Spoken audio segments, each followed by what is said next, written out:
Hi everyone, our Bible verse for today is all about Luke 22:20. Sabi dito, in the same way, after suffer, he took the cup, saying, "This cup is the new covenant in my blood, which is poured out for you." So, ang topic natin for today is all about Messianic. So, ano nga ba ibig sabihin po ng Messianic?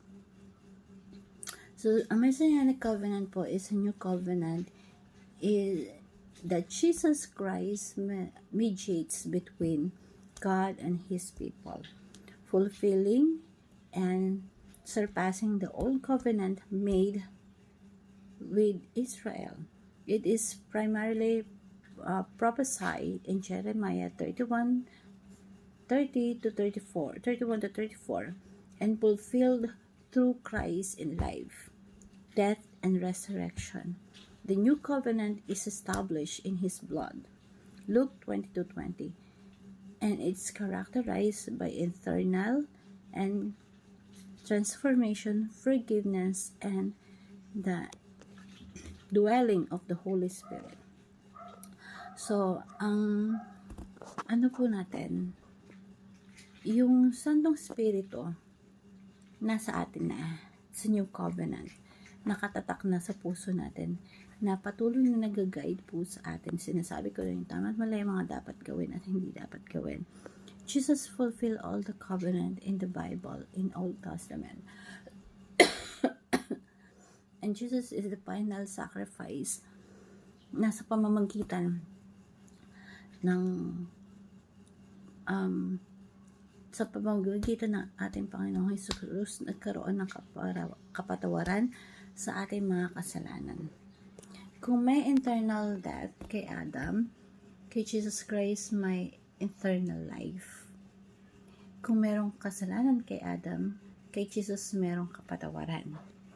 Kung kay Adam, itinuturing tayo na marumi, kay Jesus Christ, itinuturing tayong banal. Lahat ng kay Jesus Christ is, lahat ng nakasakay or na kay Jesus Christ is maliligtas. Ang lahat ng wala kay Jesus Christ ay matatangay ng alon. Ang alon na yan ay ang hatol ng ating Panginoong Diyos. So, kung si Jesus Christ reconcile His people to God, nagkaroon ng pagbabati ng tao at ng Diyos.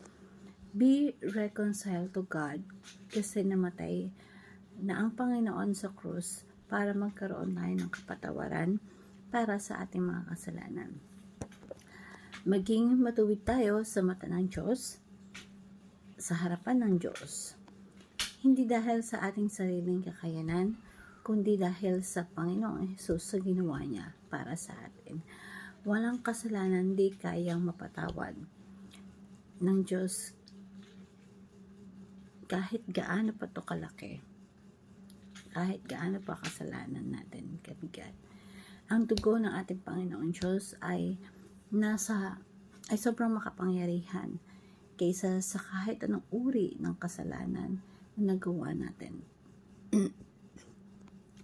Ang Panginoong Diyos ang katuparan ng lahat ng covenant sa Old Testament. So, we are the greatest privilege that we have is the adoptions.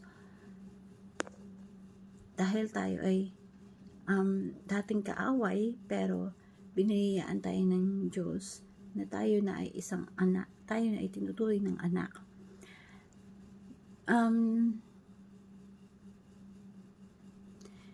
Kailangan or makita natin that there is a greatest privilege na meron tayo ngayon na tayo po ay anak na ng Diyos. Minsan kasi pag wala tayong pera or nahihirapan tayo, hindi natin makuha yung gusto natin, hindi natin magawa yung gusto natin, nalulungkot na tayo. So, doon tayo parang aram na natin baliwala na lahat ng bagay. Pero tandaan mo, the greatest privilege that we have is yung anak na tayo na ating Panginoon. lahat ng sinasabi ng Diyos o sinabi ay tinupad ng Diyos para sa atin. Let's just boast and thank God that you and I, each one of us,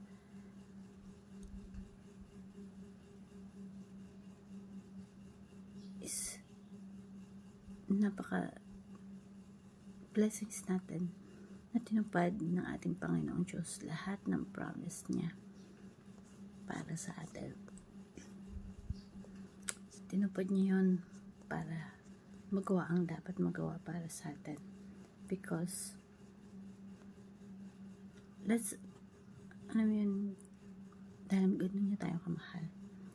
So let's enjoy our relationship with God. See our adoption is the greatest privilege, and boast and meditate on God's faithfulness na napakaswerte natin na meron tayong faithful God na hindi katulad ng tao, kasi si God kayang tumupad ng pangako niya, ng mga promises niya.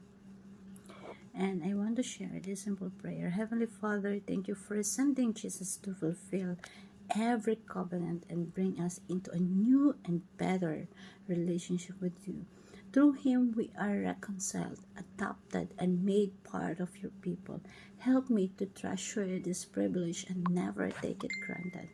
Teach me to enjoy my relationship with you, to rest in your faithfulness, and to live as your beloved child.